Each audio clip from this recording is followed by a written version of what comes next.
Hello, I'm Ron Wilson. In this month's news, the Association of Superannuation Funds of Australia has proposed the implementation of a limit on the superannuation funds an individual can roll over to commence an income stream in retirement. In international news, China's slowdown has continued, with operating conditions in the country's manufacturing sector deteriorating further. US inflation is stabilising after consumer prices rose for the third straight month. In other news, Australia's national superannuation balance has broken the $2 trillion mark for the first time ever. Trevor Trahan has the details. Any changes to taxes on superannuation need to be considered against the objectives and goals of the system, according to the Association of Superannuation Funds of Australia, or ASFA, which recommended a limit of $2.5 million be placed on the superannuation funds an individual can roll over to commence an income stream in retirement. The peak industry body for the superannuation sector made the recommendations in a submission as part of a federal government tax white paper process. ASFA explained that the primary objective of the superannuation system is to enable the majority of Australians to save enough so that they have an income throughout retirement.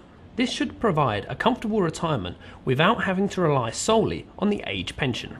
The RBA decided to maintain the cash rate of 2% at its June board meeting. The RBA's Governor, Glenn Stevens, commented that while the Australian economy has continued to grow, progress has been at a rate below the country's longer-term average. Fixed-rate home loans made up 18.17% of all loans written in May, following on from 17.91% the month prior, according to the latest national home loan approval data from Mortgage Choice. In May, variable rates, more specifically ongoing discount home loans, were the most popular, accounting for 46% of all loans written, up slightly from 44% the month prior. Across the country, ongoing discount home loans are most popular with South Australian borrowers, accounting for 48.5% of all loans written in May. Queensland and New South Wales were not far behind, with the product making up 47.5% and 47% of all loans written respectively. Operating conditions in China's manufacturing sector continued to deteriorate in May, according to HSBC. Companies signalled a renewed contraction of output as total new business fell for the third month running. Data suggested that weaker demand overseas was a key factor behind the latest fall in new business, as new export work declined at the steepest rate since June 2013. Adjusted for seasonal factors, the HSBC Purchasing Managers Index posted 49.2 in May. In the latest sign US inflation is stabilising, US consumer prices rose for the third straight month in April, according to data from the US Bureau of Labour Statistics.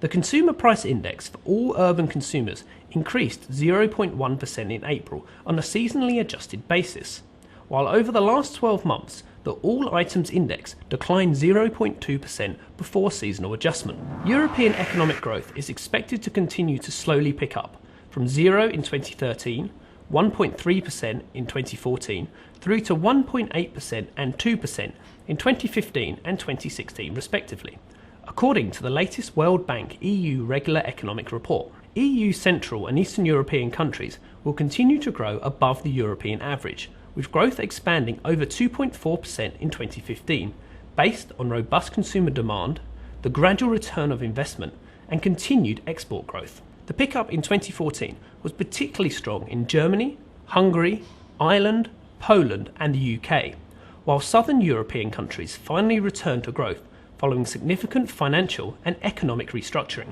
As confirmed in the recent federal budget, the government will amend the provisions for accessing superannuation for people suffering a terminal illness, with the qualifying life expectancy increasing from 12 months to 24 months.